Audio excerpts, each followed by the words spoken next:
तर hi hello नमस्कार friends, Vrushali Satpute ब्लॉगिंगमध्ये तुमचं सहर्ष स्वागत आहे. आणि जसं की मी काल तुम्हाला सांगितलं होतं की मी पुण्यातले गणपती बघायला जाणार आहे आणि हा फर्स्ट गणपती आहे कासार मध्ये पुण्यामध्ये हा जो गणपती आहे त्यांनी खरं तर स्वतः सगळे पितळेची भांडी, ढाल म्हणा किंवा हे जे पहिलेचे जे वस्तू होत्या ते हे स्वतः त्यांचं खूप वर्षापासून त्यांचा बिझनेस आहे हा. आणि त्याच्यामुळं गणपती बाप्पांच्या समोर खरं तर हे खूप सारं असं पितळेची भांडी सगळे ते त्यांनी स्वतः बनवतात, म्हणून त्यांनी खूप सुंदर असं डेकोरेशन केलेलं आहे पितळाच्या त्या ह्याचं भांड्यांचं वगैरे. आणि हा कसव्याचा राजा असं एक गणपतीच्या पुढे खूप असं मस्त डेकोरेशन केले होते. सगळे जेवढे गणपतींचे रूप आहेत त्यांची सगळे अशी चिंतामणी, परत असे भरपूर असे गणपतींचं त्यांनी 12 गणपती होते तर त्यांचं डेकोरेशन केलेलं होतं. तर हे डेकोरेशन बघून खरंच खूप सुंदर वाटतं की तिथं हुबेहू गणपतीच्या मूर्त्या आणून उभा केलेत असं टाईपचं खूप सुंदर असं डेकोरेशन केलं होतं. तिथलं दर्शन घेऊन आता आम्ही निघालो पुढे. आणि फर्स्ट गणपती कसबा पेठ गणेश उत्सव कसबा पेठमधला हा मानाचा पहिला गणपती आहे. आणि आपण कसबा पेठमध्ये पोचलेलो आहोत. तर इतकं गर्दी होती प्रचंड प्रमाणात. फक्त 2 दिवस राहिलं होतं की आता, तर त्याच्यामुळं खूप अशी गर्दी होती. गर्दीमुळं खरं तर जाता आलं नाही समोर, तरी पण आपण लांबूनच दर्शन घेऊन मस्त बल्लाळेश्वर मंदिर त्यांनी डेकोरेशन केलं होतं. आणि कसबा गणपतीतला जो गणपती वर्षभर इथं असतात त्याचं हे मंदिर आहे. त्या मंदिरामध्ये हे खूप सुंदर असे लाईटिंग वगैरे केलं होतं, तुम्ही बघू शकता. आणि त्यामध्ये आम्ही जरा तिथं नाही गेलो म्हणून आम्ही जिथं वर्षभर गणपती स्थायिक असतात त्या मंदिरात गेलो आणि खूप सारं असं डेकोरेशन केलं होतं. त्या डेकोरेशनमध्ये गेल्यानंतर मंदिरामध्ये खरं तर हुबेहू गणपतीचं तिथं आतमध्ये एक मंदिरामध्ये गणपतीचं मंदिर आहे. ते गणपतीचं मस्त दर्शन करून आम्ही पुढे निघालो. कसबा पेठमध्ये हे दुसरं गणपतीचं फनी आळी तालीम आलीचा मस्त एक तिथं देखावा चालू होता. तिथं गेलो. तिथं त्यांनी खूप सुंदर असं एक डेकोरेट केलं होतं आणि जिवंत देखावा होता. त्यात आम्ही नाना हौद तरुण मित्रमंडळ या ठिकाणी गेलो. खरं तर मी आतमध्ये जाणार नव्हते. आणि त्यात त्यांनी गणपतीपुळे त्या हुबेहू गणपतीपुळेसारखं मस्त असं डेकोरेट केलेलं मंदिर होतं. त्या मंदिरात गेलो. मस्त असं त्यांनी खूप सुंदर असं डेकोरेशन केलं होतं. गणपतीपुळेचं आणि माझं एक गणपतीपुळेला मी नाही म्हटलं तरी एक 5 वर्ष झालं असेल मी जाऊन. तर खूप म्हणजे खूप तिथं एक अनुभव मोठा आलेला आहे. त्याच्यामुळे मी खरंच आनंदी आहे त्या गणपतीचा. खरं तर गणपतीपुळे या गणपतीचं मी खूप ऋणी आहे. खरं तर हा किस्सा मी नक्कीच तुम्हाला सांगेल ते कशामुळं. आणि मस्त गणपतीचं दर्शन घेऊ. तिथून आपण निघालो पुढच्या गणपतीकडे. तर मूर्ती इतकी प्रचंड प्रमाणात सुंदर होती. खरंच सुंदर होती मूर्ती.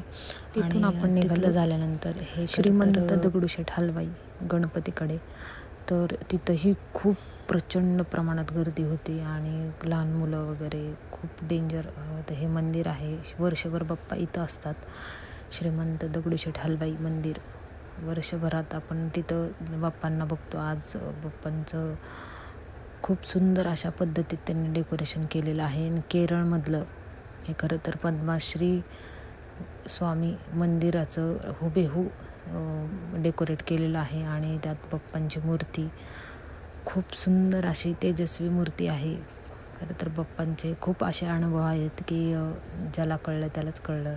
अनुभवाचे असेल तर नक्कीच बाप्पांना बोलून बघा. बाप्पा नक्कीच तुमच्या इच्छा आकांक्षा सगळं पूर्ण करेल. आणि खूप सुंदर असं तिथं पण डेकोरेट केलं होतं. खूप गर्दी असल्यामुळं काही व्हिडिओ काढता आले नाहीत. त्यातून जसं होईल तसं मी व्हिडिओ काढण्याचा प्रयत्न केलेला आहे. आणि तिथून आपण पोचलो केरळमधलं म्हैसूर पॅलेस. खरं तर हुबेहू हे मंदिर त्यांनी दाखवण्याचा प्रयत्न केलेला आहे. आणि खूप सुंदर अशा ह्या मूर्त्या आणून त्यांनी तिथं केरळचा फील थोडक्यात आलेला आहे. आणि खरंच खूप गर्दी होती ते बघण्यासाठी. पण खरं तर गर्दीमध्ये जाऊ का नको झालं होतं. म्हैसूर पॅलेस आपण पण म्हटलं नाही नको, आलोय तर आपण बघायचं. आणि त्यात हे जो कॉईन आहे ह्या कलशामध्ये टाकल्यानंतर खरं तर देव आपली इच्छा पूर्ण करतो. कॉईन टाकायचा तर हा नवस करण्यासाठी आपण खरं तर पहिलं गणपतीचं दर्शन करून कॉईन तिथं बाप्पांना दाखवून नवस तिथं बोलून मग तो कॉईन आपण टाकणार होतो.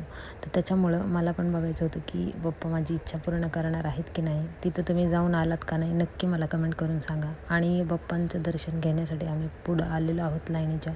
आणि तुम्ही तिथं गेले होते का नाही. तुम्ही पण कलशामध्ये खरं तर खूप जणांचा नवस असल्यामुळे हे जे धागे आहेत हे पण नवसाचेच असल्यामुळं तिथं त्यांनी नवस करून बोलून ते धागे बांधलेले आहेत. आणि बाप्पांची मूर्ती खूप सुंदर मस्त फेटा वगैरे बांधून मस्त सजवलं होतं.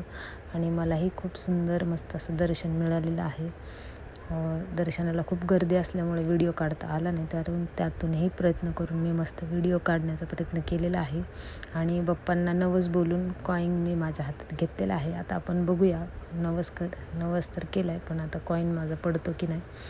तर यस, माझा कॉईन पडलेला आहे. तर बाप्पा माझी इच्छा पूर्ण करतील का नाही आता ते बघूया आपण पुढच्या वर्षी. आणि 12 ज्योतिर्लिंगांचे मस्त असं डेकोरेशन केलं होतं, पण तिथं काही जायला जमलं नाही कारण खूप गर्दी होती. स्वामींचं मस्त एक डेकोरेशन होतं, त्याला मस्त दर्शन करून आम्ही दमलो होतो म्हणून आम्ही कोल्ड कॉफी घेतली आणि निघालो आहे आता आम्ही नवजात.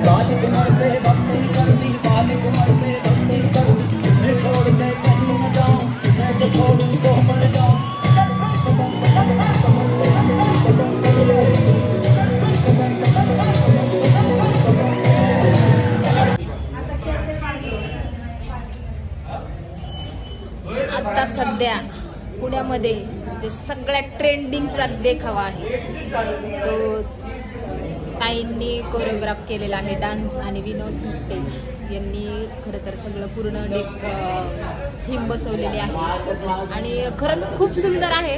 आम्ही पाहिलं, खूप गर्दी असल्यामुळं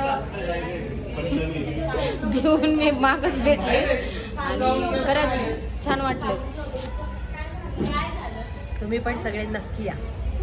उद्याचा दिवस आहे, लवकरात लवकर आपलं तिकीट पुढं काढा आणि भंडाऱ्यात पिवळे होऊन घरी जावा. चलो बाय. खरं तर फ्रेंड्स दरवर्षी इव्हेंट्स वगैरे असतात. ह्याही वर्षी तसंच इव्हेंट करून मी मस्त गणपती बघून मेट्रोमध्येच आले आणि मेट्रोमध्ये खरंच खूप 2 वाजता एवढी गर्दी आहे.